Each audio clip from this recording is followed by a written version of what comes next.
Assalamualaikum warahmatullahi wabarakatuh. Perkenalkan, nama saya Wisnu Kusumajati, Prodi Manajemen Bisnis Syariah, Fakultas Ekonomi dan Bisnis Islam, IAIN Surakarta. Kali ini kita akan membahas mengenai dasar-dasar ekonomi Islam. Poin-poin pentingnya saja berupa pengertian dari ekonomi Islam, terus jenis-jenis dan perbedaan pemahaman dalam ekonomi, sistem ekonomi. Terus poin yang ketiga yaitu permintaan dan penawaran dalam Islam. Terus yang terakhir ada kebijakan fiskal dalam Islam. Kita masuk ke poin yang pertama yaitu pengertian ekonomi Islam. Jadi saya membaginya menjadi dua, yaitu ada pengertian ekonomi dan ada pengertian Islam. Nah, pengertian ekonomi. Ekonomi itu apa? Ekonomi adalah ekonomi. Maksud saya, ekonomi itu ada pengertiannya. Ekonomi adalah ilmu sosial yang mempelajari aktivitas manusia yang berhubungan dengan produksi, konsumsi terhadap barang dan jasa. Nah, berarti ada barang, ada jasa, ada barang. Nah, berarti manusia tidak bisa hidup sendiri. Mereka itu saling berkaitan dan saling membantu. Nah, karena apa? Ya tadi, jasa, ya kan? Menggunakan jasa dia dalam melakukan sesuatu. Secara garis besar, ekonomi diartikan sebagai aturan dalam rumah tangga, atau kalau manajemen, bahasa manajemennya itu manajemen rumah tangga. Oke, selanjutnya adalah Islam. Islam itu apa? Islam itu adalah agama. Agama yang diturunkan oleh Allah Subhanahu wa taala kepada Nabi Muhammad Shallallahu alaihi wasallam sebagai nabi dan rasul yang terakhir. Berarti utusan Allah yang terakhir. Lewat apa? Nabi Jibril. Untuk menjadi pedoman seluruh manusia hingga akhir zaman. Rahmatan lil alamin. Islam dalam bahasa Arab ya, artinya berserah diri kepada Tuhan. Artinya seluruh perbuatan kita, kegiatan kita, apapun yang kita lakukan, kita selalu berserah diri kepada Allah Subhanahu wa taala. Islam adalah agama yang mengimani satu Tuhan, yaitu Allah Subhanahu wa taala. Tadi kita sudah membahas mengenai apa itu ekonomi, apa itu Islam ya. Selanjutnya kita akan membahas pengertian ekonomi menurut para ahli. Nah, sini ada tiga, yaitu ada menurut M. Akram Khan ya, dari India, ada Muhammad Manan, ya, orang yang memiliki banyak buku, dan Yusuf Qardawi. Oke, kita mulai dari Muhammad Akram, ya, asal India, seorang ilmuwan yang menjelaskan bahwa ekonomi Islam itu adalah ilmu yang mempelajari kesejahteraan manusia yang dicapai dengan mengorganisir sumber-sumber daya bumi atas dasar kerjasama dan partisipasi. Sedangkan menurut Muhammad Manan, ya, ilmu ekonomi Islam adalah suatu ilmu pengetahuan sosial yang mempelajari permasalahan ekonomi dari orang-orang yang memiliki nilai Islam. Jadi serba Islam ya. Dan yang terakhir menurut Yusuf Qardawi, ya, Islam merupakan ekonomi yang berdasarkan pada ketuhanan. Esensi sistem ekonomi ini bertitik tolak dari Allah dan tujuan akhirnya kepada Allah, dan memanfaatkan karena yang tidak lepas dari syariat Allah Subhanahu wa taala. Seperti itu.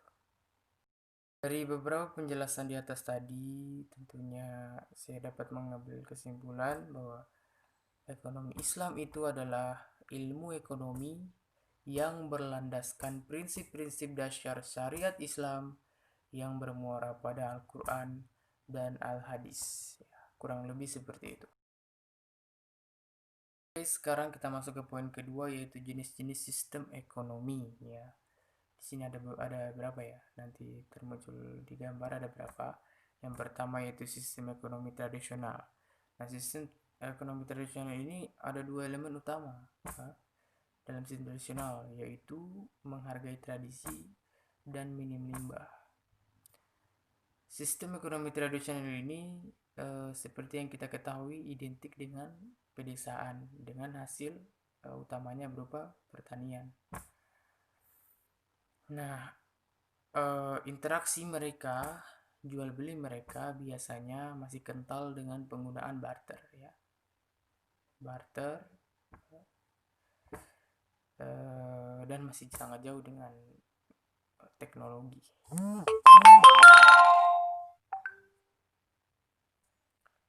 Sayangnya sistem ini tidak menggunakan fasilitas yang memadai seperti teknologi yang berkembang. Jadi tidak menunjukkan simbol-simbol kemajuan. Apalagi zaman sekarang pembisnis sangat gencar-gencarnya dalam penggunaan teknologi.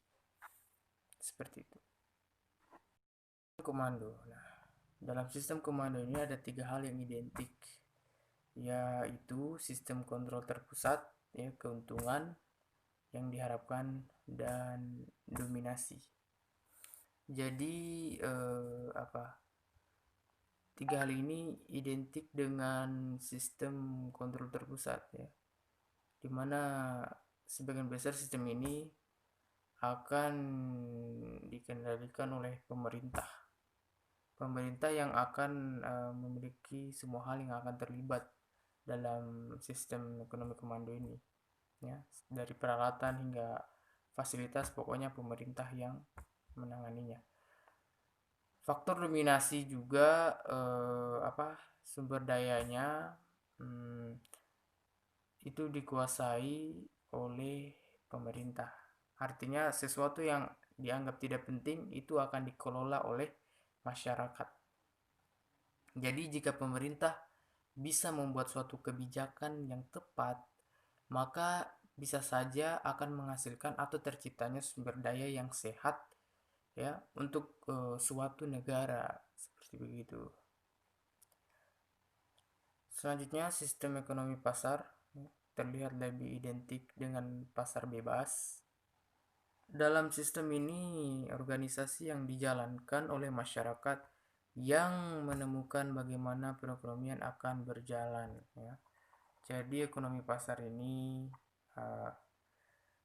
tentu identik dengan pasar bebas, di mana masyarakat yang menjalani perekonomian ini. Tentu ini akan mengurangi dominasi pemerintah ya, dan kemajuan serta inovasi bisa berkembang dengan lebih cepat jika sistem ekonomi pasar ini berkembang seperti begitu. Dengan adanya sistem ini, maka pembisnis juga harus siap mendapatkan berbagai risiko ya, seperti kemungkinan adanya inflasi ya. Jadi harus memahami penyebab inflasi itu apa. Oke, selanjutnya sistem ekonomi campuran ya. Sistem ini memiliki karakteristik berupa pembatasan oleh negara terhadap penguasaan pihak swasta pada bidang-bidang yang strategis yang menguasai hajat hidup orang banyak. Jadi sistem ini ya kolaborasi menggabungkan antara sistem komando dengan sistem pasar. Jadi pemerintah dengan masyarakat bekerja sama dalam mengelola sumber daya. Tentu ini luar biasa, tapi ada beberapa yang kurang menjadi masalahnya, yaitu ketika terjadi ketidakadilan ya, atau kekuatan pemerintah meningkat begitu, menyebabkan ketidakadilan. Jadi menurut saya ini kurang fleksibel lah, seperti begitu. Kita masuk ke poin yang ketiga, perbedaan pemahaman sistem ekonomi. Jadi ada tiga, ada sosialisme, Islam, dan kapitalis. Kita lihat dari yang pertama, ruh. Nah, ruh kalau sosialisme itu berupa konflik. Kalau Islam kerjasama, dan kapitalis persaingan. Tentu ini perbedaan yang sangat signifikan di antara kedua sistem ini. Yang kedua, adanya Tuhan. Jika kita melihat dari sosialisme, tidak ada. Artinya bagaimana? Artinya mereka itu tidak menganut Tuhan. segala bentuk kegiatan mereka tidak diatur oleh Tuhan. Jadi apapun kegiatan mereka, aktivitas mereka, tidak ada Tuhan yang mengatur. Seperti tidak menganut Tuhan. Kurang lebih seperti begitu. Nah, dalam Islam ada dan mengatur. Maksudnya bagaimana? Itu Tuhan itu ada dan mengatur. Jadi segala bentuk kegiatan atau aktivitas manusia itu Tuhan yang mengatur, termasuk ekonomi ini. Nah, yang ketiga yaitu kalau kapitalis ada tapi tidak aktif. Seperti Tuhan itu ada tapi mereka tidak eh, memperdulikannya begitu, seperti masa bodoh lah.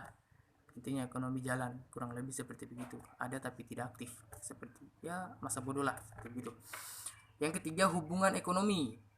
Jika kita melihat dari sosialisme proletar. Nah, maksudnya bagaimana? Ini seperti memandang seseorang atau mendeskripsikan seseorang tanpa kekayaan. Maksudnya seperti apa itu? Seperti kita memandang seseorang lebih mengutamakan menghina atau merendahkannya.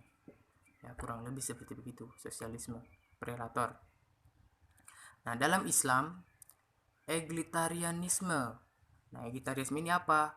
Seperti mendeskripsikan seseorang, memandang seseorang itu kita mendeskripsikan dan memandang seseorang itu sama. Jadi semua orang itu kita memandangnya sama dari segala bidang apapun, sosial, budaya,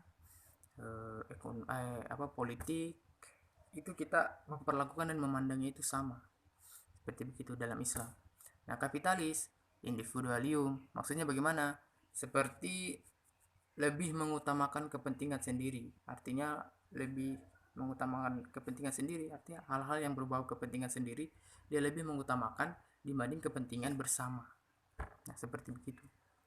Jadi ini perbedaan yang sangat sangat jauh ya, sangat berbeda, signifikan sekali.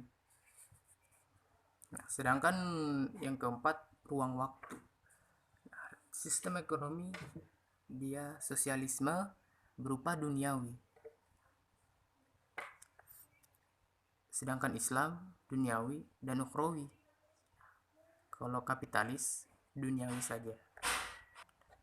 Dari ruang waktu sistem ekonomi, tentu perbedaannya ini sangat sama kalau masalah duniawi. Namun kalau dalam sistem ekonomi Islam itu ada ukhrawi.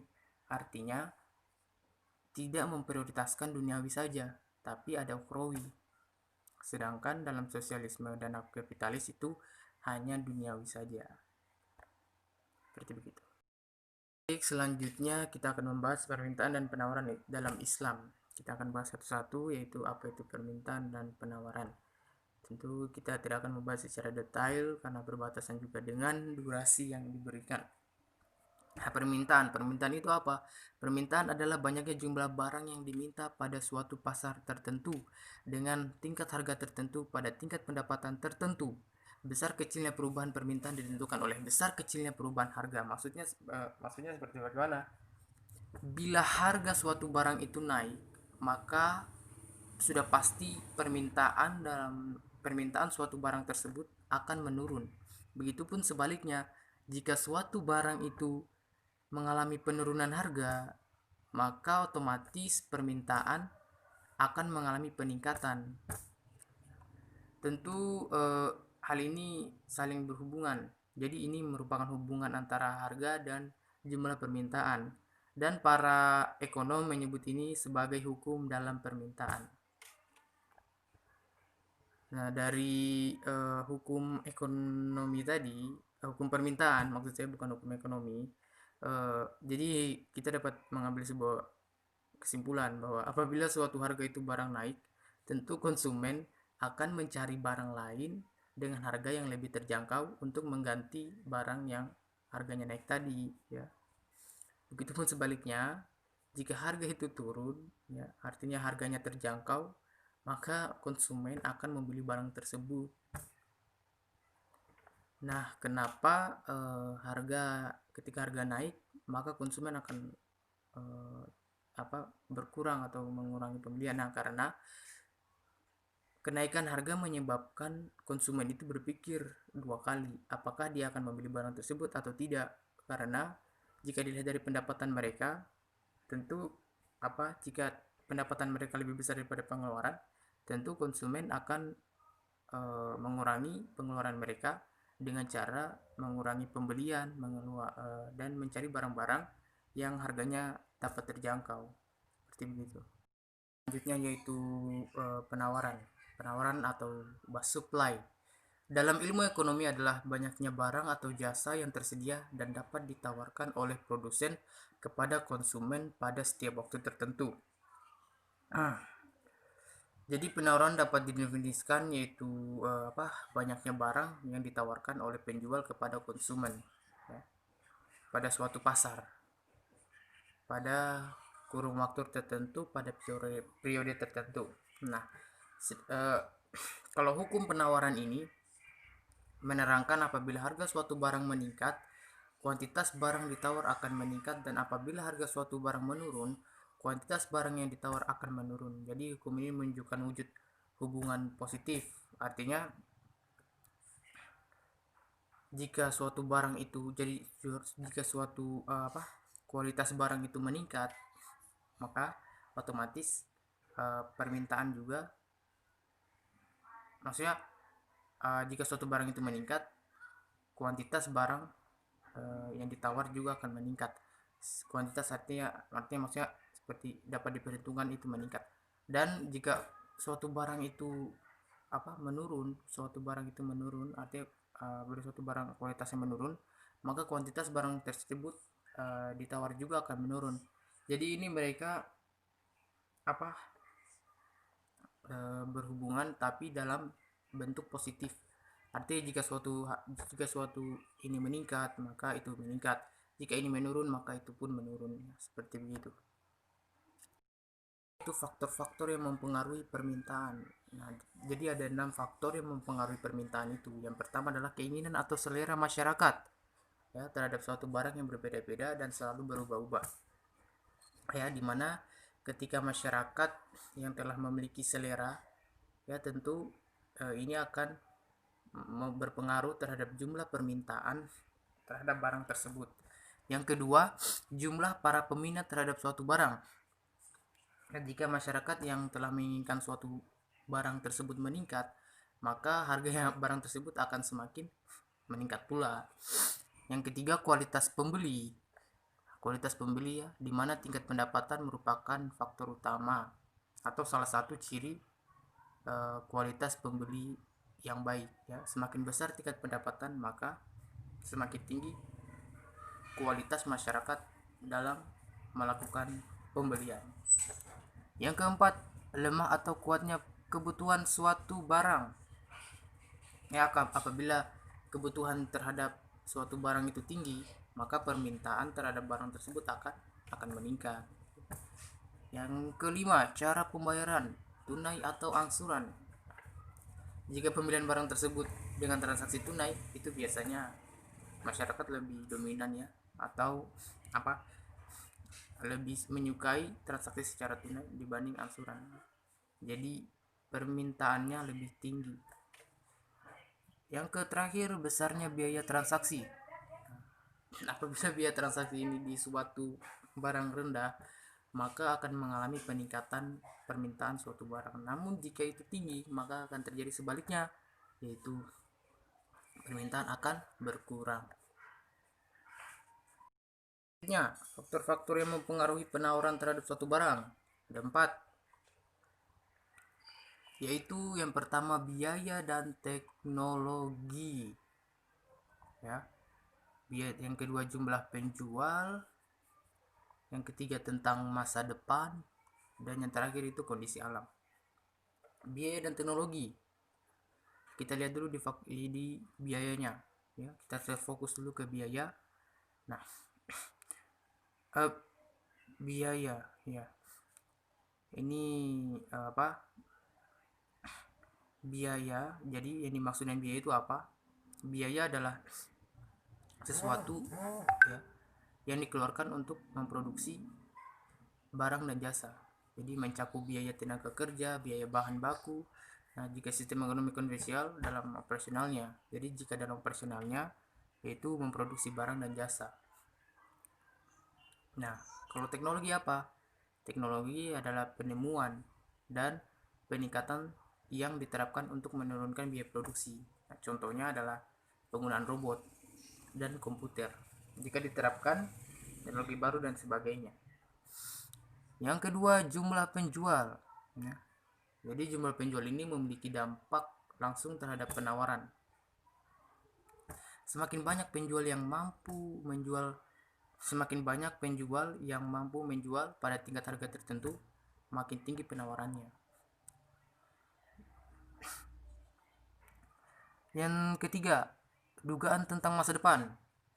Nah, jadi ekspektasi terhadap masa depan mencakup dugaan mengenai perubahan harga dari barang tersebut. Misalnya jika penjual menduga bahwa harga barangnya akan meningkat di masa depan, ia akan mengurangi penawarannya. Pada saat ini ya, pada saat sekarang jika masa depan itu akan mengalami perubahan, peningkatan. Akibatnya penawarannya pun berkurang. Hal ini dilarang oleh Nabi. Karena seperti yang akan kita lihat nanti, perilaku ini mengakibatkan harga di pasar melonjak. Yang terakhir, kondisi alam. Nah, kondisi alam ini seperti terjadinya banjir, gempa bumi dan sebagainya bisa mengakibatkan penawaran barang tertentu itu berkurang, khususnya barang-barang hasil pertanian. Seperti begitu. Nah, yang terakhir, poin terakhir yaitu kebijakan fiskal Islami. Jadi kebijakan fiskal ini berasal dari dua kata, yaitu kebijakan dan fiskal. Fiskal dan kebijakan. Jadi diberi arti yang bermacam-macam. Seorang ahli, James Ederson, merumuskan kebijakan adalah sebagai perilaku dari sejumlah aktor berupa pejabat, kelompok, instansi pemerintah, atau serangkaian aktor dalam suatu bidang kegiatan tertentu. Fiskal yaitu berhubungan dengan sosial, soal-soal finansial. Jadi kebijakan fiskal adalah suatu instrumen manajemen permintaan yang berusaha mempengaruhi tingkat aktivitas. Selanjutnya, tujuan kebijakan. Nah, ini yang terakhir. Kebijakan fiskal bertujuan untuk mengembangkan status masyarakat yang didasarkan atas distribusi kekayaan berimbang dengan menempatkan nilai-nilai material dan spiritual pada tingkat yang sama. Jadi, itu saja yang dapat saya jelaskan mengenai dasar-dasar ekonomi, ya, berupa pengertian ekonomi dan lain sebagainya. Tadi saya sudah menjelaskan. Mohon maaf bila mungkin masih banyak kekurangan, ya. Mohon maaf bila masih banyak kesalahan, ya. Saya ucapkan billahi taufiq wal hidayah. Wassalamualaikum warahmatullahi wabarakatuh. Terima kasih.